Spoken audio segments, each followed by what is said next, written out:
কাজ করতে গেলে স্বামী বাধা দেয়, এখন করণীয় কি? কোনো বোন হয়তো প্রশ্ন করেছেন। দেখুন, মহিলারাও ইসলাম প্রচারের কাজ করবে, দাওয়াতি কাজ করবে, কিন্তু আন্ধাধুন্ধা ভাবে না, লাগামহীন ভাবে না। স্বামী যদি বলে যে না, তুমি বাসা বাইরে যায় ইসলাম প্রচারের কাজ করার দরকার নাই, তাহলে স্বামীর কথাই মানতে হবে, আপনি ওই প্রচার করবেন না। অনলাইনে দাওয়াতি কাজ করতে পারেন অথবা জায়গায় বসে করবেন। আপনার জন্য এটা ফরজে আইন না যে আপনাকে বাইরে গিয়ে দাওয়াতি কাজ করতে হবে সংসার বাদ দিয়া বা স্বামীর নির্দেশ লঙ্ঘন করে, না, এটা মোটেই জায়েজ নাই। হয় স্বামীকে যেভাবে হোক ফুসলায়া ফাসলায়া মহব্বত করে ভালোবাসা দিয়ে আদর দিয়ে যত্ন দিয়ে আদায় করে নিবেন, আর না হলে তার কথা শুনবেন, কারণ এটা আপনার ফরজ না। হ্যাঁ, ফরজ কাজ স্বামী বাধা দিছে, তখন আপনার জন্য গুনাহ হবে। আপনার জন্য আম দাওয়াত দিয়ে বেড়ানো ফরজে আইন না।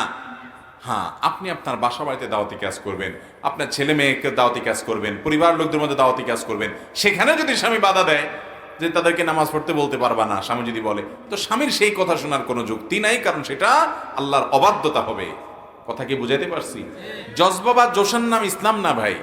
আমার মনে হয় জোশের ছোটে আমি বাইর হয়ে গেলাম ঘর সংসার রেখে, স্বামীর নির্দেশ লঙ্ঘন করলাম, জি না।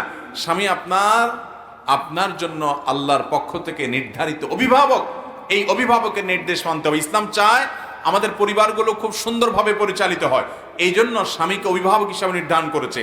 আর সেকুলার দুনিয়াতে যাদের জীবনে ইসলাম নাই, তাদের ফ্যামিলিতে বউয়ের যেমন অধিকার, স্বামীরও অধিকার। একজন উত্তর দিকে যায়, আরেকজন দক্ষিণ দিকে যায়। একটা সংসার কখনো এভাবে সুখী হতে পারে? এই জন্য পশ্চিমা দুনিয়া দেখেন, তারা তো মানে টু মাচ সেকুলার, তারা সেকুলারিজমের ওস্তাদ গুরু। তাদের যায় দেখেন সংসারগুলোর কি ভয়াবহ অবস্থা, ঠিক না ভাই? ঠিক। স্বামীরও আপনার গার্লফ্রেন্ড আছে, জিএফ আছে, আবার স্ত্রীরও বিএফ আছে। আল্লাহ তাআলা আমাদেরকে হেফাজত থাকার তৌফিক দান করুন। মুসলমান ইসলামের মধ্যে যে সৌন্দর্য আছে এটা আর কোথাও নাই। মুসলমানদের পারিবারিক সম্পর্কগুলো কত মজবুত দেখেন, কত সুদৃঢ়, কত ভালোবাসা, এগুলো তাদের মধ্যে না, মিসকিন তারা। আল্লাহ তাআলা আমাদেরকে বোঝার তৌফিক দান করুন।